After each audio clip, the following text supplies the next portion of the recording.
Bonjour. Dans cette vidéo, on va aborder ensemble un exercice classique pour t'aider à réviser les notions liées à la statique des fluides. On va s'intéresser au fameux baromètre de Torricelli. Un baromètre, c'est un instrument de mesure utilisé en physique et en météorologie qui sert à mesurer la pression atmosphérique. Le premier a été inventé par Evangelista Torricelli en 1644. Le principe est le suivant. Il est constitué d'un tube, d'1 mètre, fermé à une extrémité et qui plonge dans un bain de mercure. La zone supérieure du tube ne contient plus d'air. On considère que la pression en A est alors nulle et égale à zéro.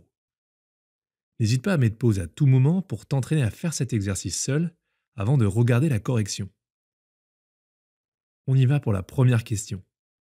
On demande d'indiquer les pressions au point B et au point C. Pour répondre à cette question, il ne faut pas oublier que ces surfaces de liquide sont au contact de l'air. Du coup, on peut dire que le point C, qui se trouve bien à la surface du liquide, est au contact de l'air.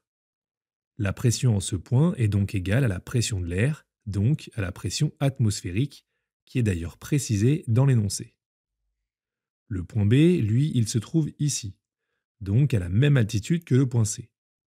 On en déduit que ces deux points sont à la même pression. Maintenant qu'on a clarifié ça, on va pouvoir passer à la deuxième question et calculer la hauteur de la colonne de mercure, notée petit h.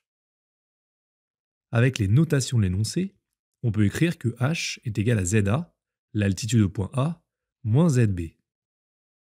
Et pour calculer ça, on va utiliser la loi fondamentale de la statique des fluides et l'appliquer à notre situation.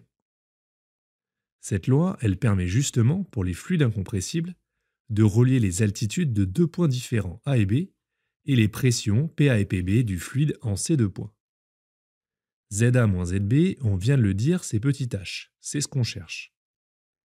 PB, c'est la pression atmosphérique à la surface du liquide, et la pression au point A, dans le vide, elle est nulle. C'est d'ailleurs bien précisé dans l'énoncé qu'on considère que la zone supérieure du tube ne contient pas d'air, donc que la pression y est nulle. Du coup, on peut simplifier ici cette expression. PB moins PA est égal à pression atmosphérique. Rho, c'est la masse volumique du fluide, donc ici du mercure, et elle est bien donnée, et G, le champ de gravité, donné également. Il n'y a plus qu'à manipuler cette formule pour exprimer H, ce qu'on cherche. Pour ça, je viens diviser par ρ fois G chaque membre, et on trouve l'expression de H. On peut alors passer à l'application numérique en vérifiant bien que les grandeurs sont homogènes et exprimées dans les unités du système international. Je remplace chaque terme par sa valeur et je réalise l'application numérique avec une calculatrice. On exprime pour finir le résultat avec 3 chiffres significatifs, puis en notation scientifique. Je peux conclure en utilisant une unité usuelle que la hauteur de mercure dans le tube est égale à 76,5 cm. On termine avec cette dernière question. En cas de baisse de la pression atmosphérique, comment varie la hauteur de mercure dans le baromètre de Torricelli? Je peux pour ça tout simplement réutiliser la loi fondamentale de la statique des fluides qui me permet de voir que si la pression atmosphérique baisse, comme ρ et G restent constants, bien la hauteur de mercure, petit h, dans le baromètre, va également baisser. Je peux aussi raisonner sur la force pressante, exercée à la surface du liquide à cause de la pression atmosphérique. La colonne de mercure contenue dans le tube, elle cherche à descendre sous l'effet de son poids. Donc si la pression atmosphérique est plus faible, la force pressante, elle l'est aussi.